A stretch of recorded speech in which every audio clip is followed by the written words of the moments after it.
The Picaro Seat and the Picaro theory of participation begins with the simple conceptual framework of the stool, the three-legged stool, the crudely fashioned, historical kind of ancient, eternal place of rest and place to sit and think. Um, my beginnings with thinking about the Picaro and the stool and finding a symbol, a place for that irreverent rascal to sit after his survival, comes from the 15th century literary tradition out of Spain, Lazarillo de Tormes, and the 16th, 15th, 16th century Spanish literature tradition of picaresque and the pícaro, wherein the intersections of race, class, gender, history, the embodied pain, the corrupt social institutions, this kind of infilling in the process of seeking out and searching and participating with the wiles of the wicked kind of systems, are what come to kind of constitute the pícaro. The epistemology of the pícaro denotes this hunger-based engagement with the world and perhaps his own identity. The pícaro's movement through life comes through these episodes of survival, these scenarios of accessing, participating in, perhaps sometimes succeeding from dynamic temporary placements and appointments within those social and political systems with agents of mainstream institutions.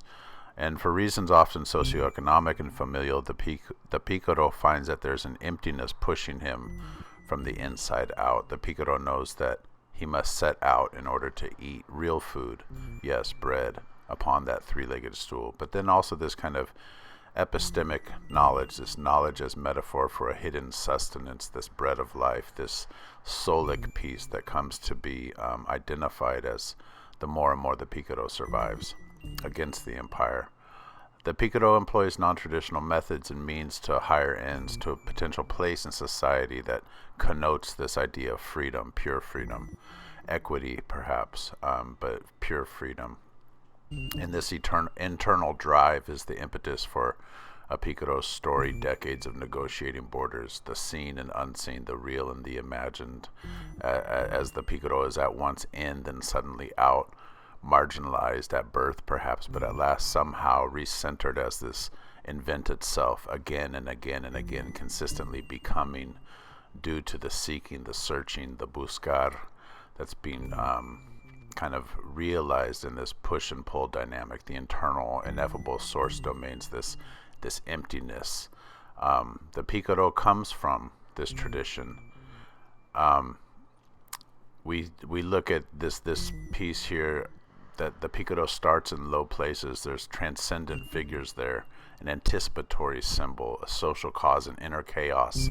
There's an anticipation there. It's a principle of transcendence, of transformation, fumbling towards equity, fumbling towards justice, fumbling towards this kind of full wholeness, holistic participation.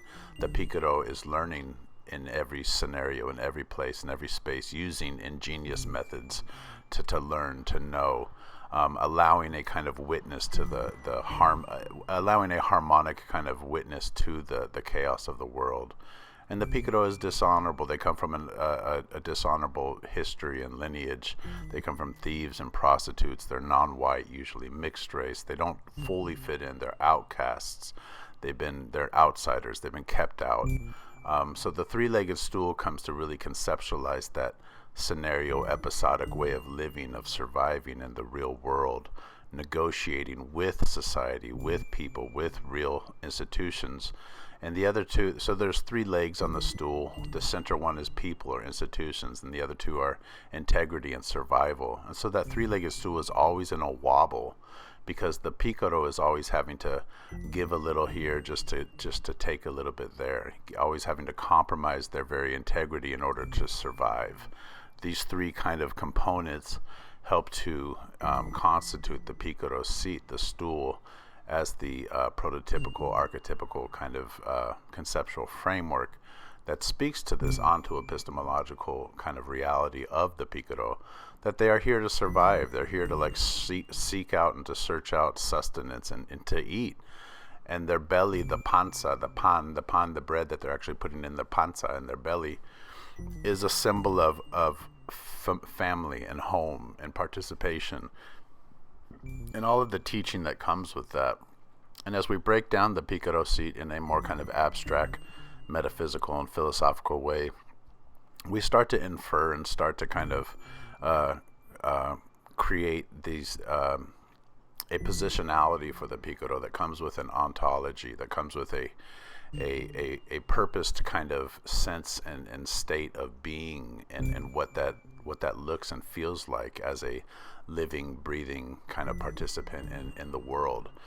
But there's specifics to the Picaro in this kind of epistemological kind of context, wherein their very lived experience and the way that they understand their ontological self is very unique and meaningful historically and academically. And at the center of it is this hunger, this missing family, this missing connection to home, this missing total assimilation into the nation state. And it manifests through very survival, based kind of like episodes and realities that have to do with real bread, tangible food that the rascal, the underdog, the one, the anti-hero is seeking out. But that real bread actually comes to kind of symbolize, again, this hidden, ineffable, unseen, and possibly kind of like known soulic peace, the hidden bread of life, the inner world. So there's what we find when we break down the Picaro Seat in a kind of more fully fleshed out model is that there's kind of resonances. There's some components that help to frame the overall. These are kind of like the source domains underlying it all. The prima materia, where the very generation of life and purpose and motion and newness can begin, and how that becomes embodied, and how that is cosmologically tied, and how that linguistically becomes prophetic, and then having to counter the entire kind of scope of the model by having the fully fleshed out components as the kind of subconscious piece of a human participant, meaning we have the female principle here, the earth, the regions under the earth, and pure evil. And as we zero in on the human body, as we get closer and closer to creating a context and a framework wherein we can look at a real human and their lived experience, we have to necessarily look at an interiority and an exteriority, and there's an internal unseen piece to us all, and there's an external seen, shared publicly and politically and socially kind of shared piece to us all.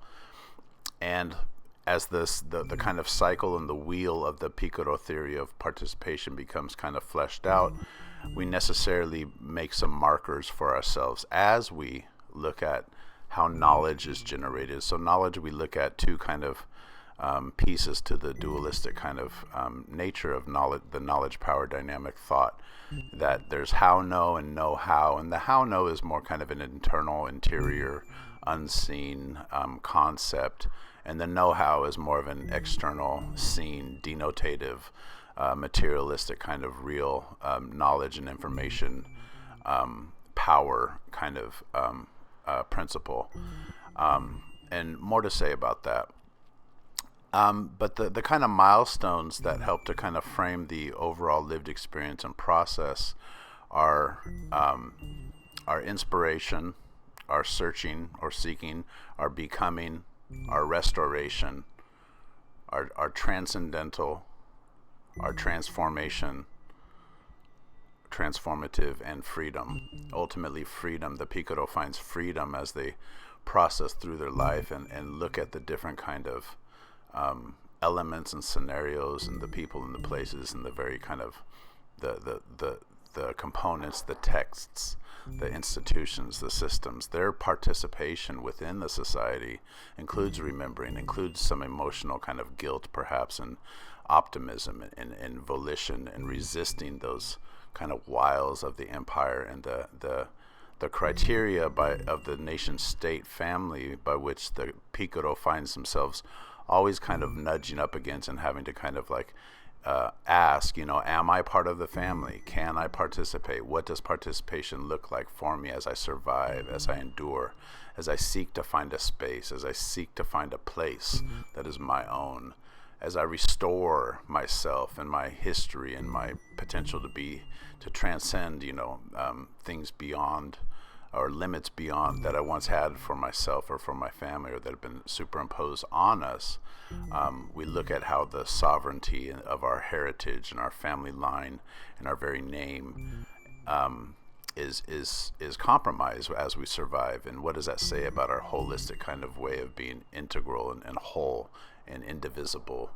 And so there's very kind of real tangible elements and people and places and stories and books and doors of institutions and how that informs our overall kind of narrative about ourselves, i.e. a reputation.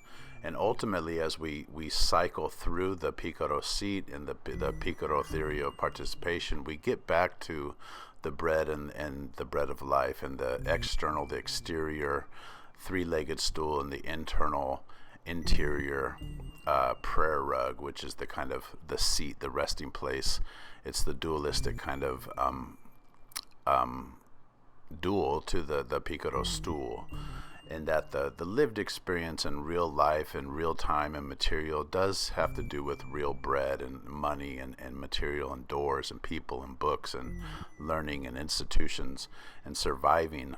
And how do we mitigate the very kind of compromising of our integrity, our sovereignty, our heritage, our very family name by understanding the soulic principle on the inside and how the two complement one another. Ultimately, the concept of freedom or pure freedom for the Picaro is not about the bread itself. It's about the very kind of seeing of self, and it's about the process. So the ontological kind of concept is that I am here. Yes, in fact, there's a linguistic principle that comes out of the epistemological searching and becoming and the restorative kind of components of the Picaro Seat and the Picaro theory of public participation that says, in fact, see me, I'm here eating. I may be begging as a Picaro. I may be too proud to do certain kinds of work. That all may be true. And truth for the Picaro is tricky. It's a shift. It's a blink. It's always leaving him or her questioning their own logic, their own mind. Truth is the great trickster, knowing exactly what is, to be or not to be. I am that I am. Cogito ergo sum. The concept of being able to stand and speak and to tell a story of the self is the great trickster, and the Picaro represents that in an embodied kind of socio-political kind of agency. Logic is malleable. The concept of truth, ultimately the way of knowing, motion, movement toward the sustenance, toward the food, toward the epistemic bread, the knowledge power. The how know is more of connaissance or connotation or conocer. It's hidden, it's unseen. It's how you know your lover, your brother, your best friend. It's how you know your favorite song. Know how is more denotative. It's saber, it's savoir. It's the thing you see, it's touch, it's knowing, it's knowledge about gun repair, it's knowledge about, architecture and the things that are very kind of denotative and real and materialistic. So there's a dichotomy, not so much a dichotomy, but a dualistic principle to the knowledge power dynamic that people like to tout all the time, that we try to get at. And how do we get at it? Well, we dig into the self and this idea of the self and other. So the Picaro remembers and seeks out memories and is not afraid of memories and is not afraid of the regret or guilt that comes with that interior kind of search. And this is the first kind of milestone or the first kind of piece, and that's the inspiration piece. The second piece is the searching, and this is where the Picaro has to deal with concepts of being an imposter, about not fitting in, about why don't they fit in, why am I an outsider, and resisting those concepts, resisting the empire and the destructive kind of inclusion and exclusion via this volition, this self kind of purported, self perpetuating kind of volatile principle. The third kind of piece to this is the becoming. So as the inspiration manifests into a searching, and the body goes forth in life and becomes more and more, there's this endurance, there's this survivability that is realized. And that has to do with finding spaces, finding yourself in spaces. And what are those spaces, and how do they become places? Like where you can actually name it and say, hey, that might even be in my place. And this has to do with being sovereign, having a kind of sovereignty over your survivability, so where you don't have to compromise your integrity all the time, and to where there's this holistic kind of restorative approach to one's very own name, their very own lineage and heritage. And there's ways that we look at that through the very kind of things we do, the objects we touch, and the people we know, and the stories we tell about ourselves, the stories others tell about us. Books here are important for the Picaro, as the principle of literacy, has everything to do with participation, yet and still in the 21st century. And so the Picaro, seeks out knowledge and a way of knowing and people, and that comes with, knowledge systems and ways of learning and books, and the doors of institutions and schools and workplaces and churches and society and civic spaces. And what is the very kind of reputation of that Picaro, of that person, as they're participating therein? And ultimately, it's not about good or bad, right or wrong, up or down, in or out. When we think in terms of freedom and coming to the seventh kind of milestone, and having an analysis of the self and one's participation in the world, and we look at that exterior and that interior piece. The exterior is that three-legged stool, those seats in society, those places, those books, those doors, those institutions. The interior, unseen bread of life is this glowing kind of soulic concept that we consider, that is the prayer rug. And this is the ever strengthening and ever kind of reaffirming and being affirmed as the human body goes forth in the world and becomes older. One informs the other, and it has to do with this idea of participation in a family ultimately, and that may be a nation state situation, or a school, or a team, or a church, or anything, or any kind of group really. But for the Picaro, there's a simmering, a real kind of powerful doubt about their full inclusion, and they're okay with that.